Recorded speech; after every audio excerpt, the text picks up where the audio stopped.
Assalamualaikum warahmatullahi wabarakatuh. Seperti apa Yesus Kristus menurut Islam? Apakah Isa Al-Masih dan Yesus Kristus itu adalah satu orang yang sama? Dan kenapa diangkat ke langit tidak meninggal dunia biasa? Yesus Kristus atau Isa Al-Masih menurut pandangan Islam. Dan sebelum ada yang protes dan sebelum ada yang mengatakan bahwa Yesus tidak sama dengan Isa. Kisah Isa Al-Masih jarang disampaikan secara lengkap. Bayangkan satu sosok bernama Yesus. Bagi umat Kristen dia adalah Tuhan dan Juru Selamat. Bagi umat Islam dia Nabi Agung yang dimuliakan. Namun, bagi Yahudi dia manusia biasa. Bahkan dia dianggap menyesatkan. Mengapa tiga agama besar ini bisa melihat sosok yang sama dengan cara yang sangat berbeda? Bagi bangsa Yahudi, sosok Yesus menjadi topik penuh kontroversi hingga saat ini. Mayoritas mereka tidak melihat Yesus sebagai Mesias yang dijanjikan dalam kitab suci mereka. Sebaliknya, Yesus dipandang hanya sebagai manusia biasa yang mengaku membawa kebenaran. Bahkan dalam beberapa catatan kuno Yahudi dia dianggap menyesatkan umat. Mengapa bisa demikian? Mari kita telusuri lebih dalam tradisi Yahudi. Mesias atau Masih, berarti yang diburapi. Mereka percaya suatu hari akan datang seorang pemimpin agung yang diutus Tuhan untuk membawa kebebasan bagi bangsa Israel. Harapan ini muncul dari pengalaman panjang bangsa Yahudi yang berulang kali dilintas dan dijajah oleh bangsa asing mulai dari Mesir, Babilonia hingga Romawi. Bagi mereka Mesias bukanlah sosok spiritual semata, melainkan raja kuat yang akan menegakkan kerajaan Israel kembali. Dia digambarkan sebagai pemimpin militer yang perkasa keturunan Daud yang akan mengalahkan musuh-musuh Israel dan membawa perdamaian di bumi. Gambaran inilah yang mengakar kuat dalam pikiran orang Yahudi pada zaman Yesus. Namun ketika Yesus tampil dia tidak memenuhi kriteria itu. Dia lahir dalam kesederhanaan bukan dari putra raja, dia hidup sebagai pengkhotbah keliling, bukan panglima perang, alih-alih mengusir penjajah Romawi. Yesus justru mengajarkan kasih, pengampunan dan menekankan kerajaan Allah yang bersifat rohani. Hal ini yang membuat banyak orang Yahudi menolak untuk mengakui dirinya sebagai Mesias. Literatur rabbinik Yahudi khususnya Talmud berisi beberapa catatan yang menyebut nama Yesus. Meski tidak detail, teks-teks itu memberi gambaran bahwa Yesus dianggap keluar dari jalan yang lurus. Dalam beberapa interpretasi, Yesus dianggap seorang guru yang menyesatkan orang-orang Israel bahkan dituduh melakukan sihir. Pandangan ini lahir dari perbedaan besar dalam hal otoritas ajaran. Kaum Farisi dan pemimpin agama Yahudi berpegang pada hukum Taurat yang ketat, bahkan Yesus seringkali mengkritik cara mereka menjalankan hukum.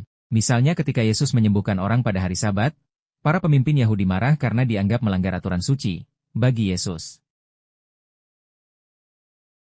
hukum harus membawa kehidupan bukan sekedar aturan kaku.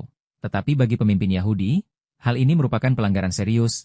Benturan pemahaman inilah yang menambah jarak antara Yesus dan otoritas agama Yahudi pada masanya. Salah satu alasan utama mengapa Yesus ditolak sebagai Mesias adalah karena akhir hidupnya yang tragis. Dalam pandangan Yahudi, Mesias harusnya menang bukan kalah. Mesias harusnya membawa kejayaan bagi Israel, bukan mari di kayu salib dengan cara yang hina, penyaliban di. Anggap bukti bahwa Yesus gagal. Bagaimana mungkin seorang yang dipermalukan dan dihukum mati oleh Romawi bisa disebut Mesias? Mesias seharusnya membebaskan Israel dari cengkeraman penjajah, bukan justru mati di tangan mereka. Inilah logika yang membuat banyak orang Yahudi di masa itu menutup hati terhadap klaim pengikut Yesus bagi bagian pemimpin Yahudi. Kehadiran Yesus sebagai sekedar ajaran baru. Dia dianggap sebagai ancaman bagi kestabilan sosial dan politik.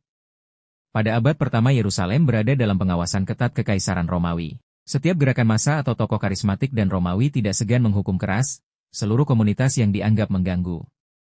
Ketika Yesus banyak pengikut, pemimpin Yahudi khawatir hal itu memancing murka Romawi. Daripada menghadapi risiko besar, mereka memilih menyingkirkan Yesus. Dari sudut pandang ini, penyaliban Yesus adalah cara menjaga status quo. Meskipun dengan harga yang pahit, bagaimana dengan sekarang? Dalam Yahudi modern, pandangan tentang Yesus masih relatif sama. Sebagian kecil sarjana Yahudi mungkin melihat Yesus sebagai orang guru moral atau rabi bijak, tetapi mayoritas tetap tidak menganggapnya sebagai Mesias. Mereka menekankan bahwa nubuat-nubuat dalam tanah perjanjian lama tentang Mesias belum digenapi hingga kini bagi Yahudi. Dunia masih penuh perang, penderitaan, dan ketidakadilan. Karena itu mereka percaya Mesias sejati belum datang. Mereka masih menunggu pemimpin yang akan benar-benar membawa perdamaian universal, bukan figur yang hidup 2000 tahun lalu mati di salib. Yang menarik, pandangan Yahudi ini sangat bertolak belakang dengan Kristen. Apa yang dianggap kegagalan oleh Yahudi, penyaliban justru dianggap Kristen adalah simbol pengorbanan dan keselamatan.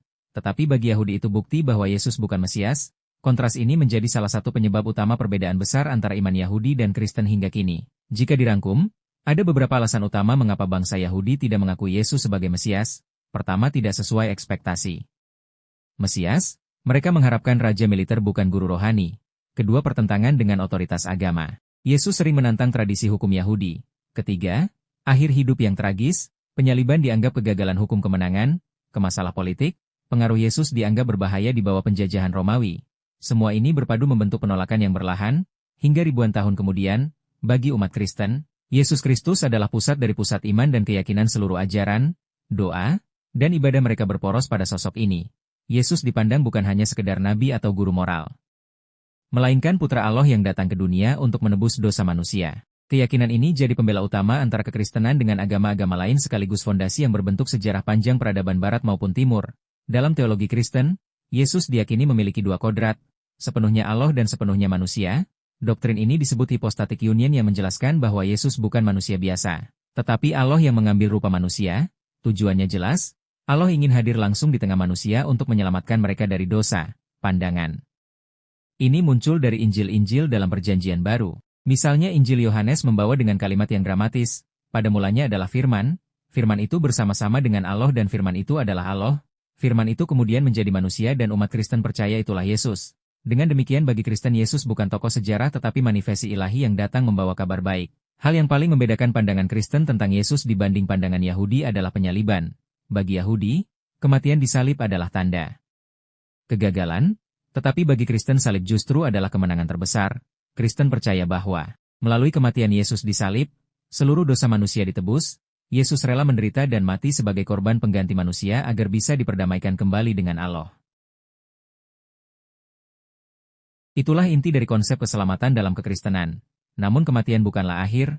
Bagi Kristen, kebangkitan Yesus di hari ketiga adalah bukti nyata bahwa dia benar-benar anak Allah. Kebangkitan itu menjadi dasar iman karena menunjukkan bahwa kuasa, dosa dan maut dikalahkan. Rasul Paulus menulis dengan tegas bila Kristen tidak dibangkitkan maka sia-sialah kepercayaan kamu. Maka tidak heran dan kebangkitan menjadi simbol utama iman Kristen hingga kini.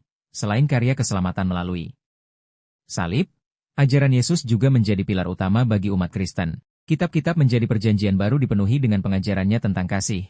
Yesus mengajarkan hukum yang terutama adalah mengasihi Allah dan sesama manusia. Tentang pengampunan dia mendorong murid-muridnya untuk mengampuni bahkan musuh sekalipun. Tentang kerajaan Allah, dia sering berbicara dalam perumpamaan menjelaskan bahwa kerajaan Allah bukan sekedar wilayah fisik, melainkan perintahan Allah di dalam hati manusia. Ajaran ini menjadi dasar etika Kristen yang terus mempengaruhi hukum, budaya hingga filsafat dunia selama ribuan tahun. Kepercayaan kepada Yesus juga tidak bisa dilepaskan dari doktrin Trinitas. Umat Kristen percaya bahwa Allah adalah satu tetapi dinyatakan dalam tiga pribadi, Bapa, Putra, dan Roh Kudus. Yesus sebagai putra memiliki kesatuan hakikat dengan Allah Bapa. Maka ketika orang Kristen menyembah Yesus, itu bukan berarti mereka menyembah manusia biasa, melainkan menyembah Allah yang menjelma menjadi manusia. Trinitas memang sulit dipahami secara rasional, tetapi bagi umat Kristen itu adalah misteri iman yang harus diterima dengan hati. Dalam banyak tradisi Kristen, Yesus disebut juru selamat atau Savior. Julukan ini menegaskan perannya yang unik. Tidak ada jalan keselamatan-keselamatan yang lain kecuali melalui Yesus. Injil Yohanes menuliskan perkataan Yesus, "Akulah jalan, kebenaran dan hidup, tidak seorang pun datang kepada Bapa kalau tidak melalui aku." Perataan ini menjadi pegangan kuat sebagai umat Kristen. Meskipun sering membuat perdebatan dengan agama lain, namun, bagi mereka iman kepada Yesus adalah kunci memperoleh kehidupan kekal bersama Allah, jika dibandingkan dengan pandangan Yahudi yang menolak Yesus sebagai Mesias. Kekristenan justru menjelaskan bahwa seluruh nubuat dalam Perjanjian Lama digenapi dalam diri Yesus. Nubuat tentang Mesias keturunan Daud dipenuhi melalui silsilah Yesus. Nubuat tentang hamba yang menderita dalam kitab Yesaya dianggap merujuk pada penyaliban Yesus. Nubuat tentang Mesias yang membawa keselamatan diyakini telah terlaksana melalui kebangkitannya.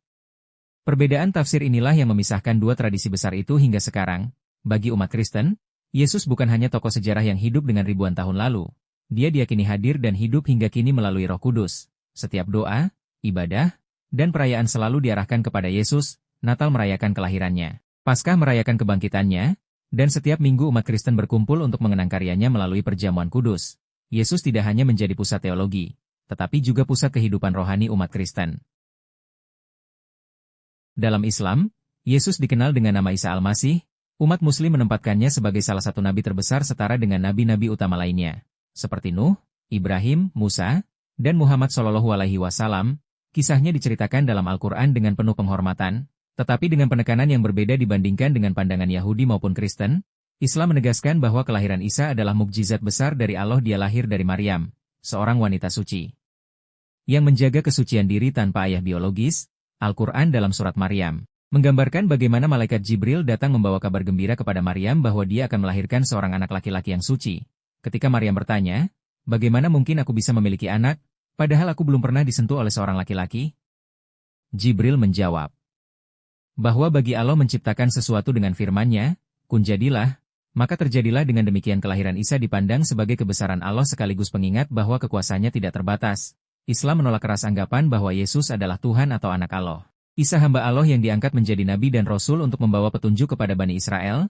Isa datang membawa kitab suci Injil yang diwahyukan kepadanya sebagai pedoman bagi umatnya. Dalam Al-Quran, dia disebut berulang kali sebagai pembawa kebenaran yang menyeru manusia untuk kembali menyembah Allah yang Esa. Pesannya sama dengan nabi-nabi sebelumnya. Tauhid atau pengesaan Allah. Tidak ada ajaran untuk menyembah dirinya sendiri, apalagi mengaku sebagai Tuhan. Meski dipandang manusia biasa, Isa dianugerahi mukjizat yang luar biasa. Al-Quran mencatat beberapa di antaranya. Pertama, berbicara sejak dalam buayan, Isa kecil membela ibunya Maryam dengan berkata kepada orang-orang bahwa dia adalah hamba Allah dan nabi yang akan membawa kitab. Kedua, menyembuhkan orang sakit, dengan izin Allah, Isa menyembuhkan orang buta dan penderita lepra. Ketiga, menghidupkan orang mati juga dengan izin Allah. Isa mampu mengembangkan nyawa. Keempat, menciptakan burung dari tanah liat. Isa membentuk burung dari tanah lalu meniupkannya dan burung itu hidup dengan izin Allah. Mukjizat-mukjizat ini bukan untuk menunjukkan bukan Isa ini adalah Tuhan, tetapi bukti kuasa Allah yang bekerja melalui dirinya. Perbedaan terbesar antara pandang Islam dan Kristen terletak pada peristiwa penyaliban. Kristen menempatkan salib sebagai pusat iman, tetapi Islam justru menolak bahkan Isa wafat di kayu salib. Al-Quran dalam surat An-Nisa ayat 157 menegaskan mereka tidak membunuhnya dan tidak menyalibnya, tetapi yang merupakan bagi mereka. Artinya Isa tidak benar-benar disalib. Allah melindungi Isa dan mengangkatnya ke langit. Ia disalib hanyalah seorang yang merupakan dengan Isa tidak mengalami kehinaan di kayu salib. Sebaliknya Allah meninggikan derajatnya dan menjaga kehormatannya. Salah satu aspek penting dalam pandangan Islam adalah keyakinan bahwa Isa akan turun ke bumi menjelang hari kiamat. Dalam banyak hadis Nabi Muhammad SAW menjelaskan bahwa Isa akan kembali meluruskannya kesalahpahaman yang terjadi tentang dirinya. Dia akan menghancurkan salib, membunuh Dajjal, sang antikristus dan menegakkan keadilan di bumi. Pada masa itu dunia dipenuhi kedamaian. Setelah menjalankan tugasnya, Isa akan wafat layaknya manusia biasa lalu-lalu dimakamkan. Pandangan ini memberi peran eskatologis yang sangat penting bagi Isa dalam Islam. Jika dibandingkan dengan kekristenan, Islam memberi gambaran yang berbeda. Kristen Yesus Putra Allah, Tuhan yang menjelma manusia, mati dibangkit. Islam. Isa adalah nabi besar, hamba Allah, tidak mati dan akan kembali menjelang kiamat. Dengan perbedaan ini, Islam menolak konsep trinitas dan penebusan dosa melalui salib. Bagi mereka, keselamatan datang dari ketaatan hamba Allah, bukan melalui pengorbanan seorang manusia. Betapa mulianya. Meskipun berbeda pemahaman, Isa tetap menjadi sosok yang sangat dihormati umat Islam. Namanya sering disebut dalam Al-Quran, bahkan lebih banyak disebut dibandingkan Nabi Muhammad SAW. Setiap kali nama Isa disebut, umat Islam menambahkan alaihi salam sebagai tanda penghormatan. Dia dipandang suci, mulai, dan memiliki kedudukan tinggi di sisi Allah. Banyak Muslim juga melihat Isa sebagai jembatan penting dalam dialog antar agama. Karena dihormati oleh Islam dan menjadi pusat iman Kristen, Isa juga dijadikan titik temu untuk membangun pemahaman bersama. Meskipun tafsir tentang dirinya berbeda jauh, perbedaan pandangan tentang Yesus antara Yahudi, Kristen dan Islam memang tajam. Namun, baru hal yang sama, ketiganya mengakui bahwa Yesus adalah sosok besar yang meninggalkan jejak mendalam dalam sejarah manusia. Perbedaan tafsir ini bukan untuk saling menjatuhkan, melainkan bisa menjadi ruang dialog agar kita lebih memahami keyakinan satu sama lain. Pada akhirnya Yesus atau Isa adalah simbol dari nilai keimanan, pengorbanan dan harapan yang tak lekang oleh waktu. Saya akhiri. Wassalamualaikum warahmatullahi wabarakatuh.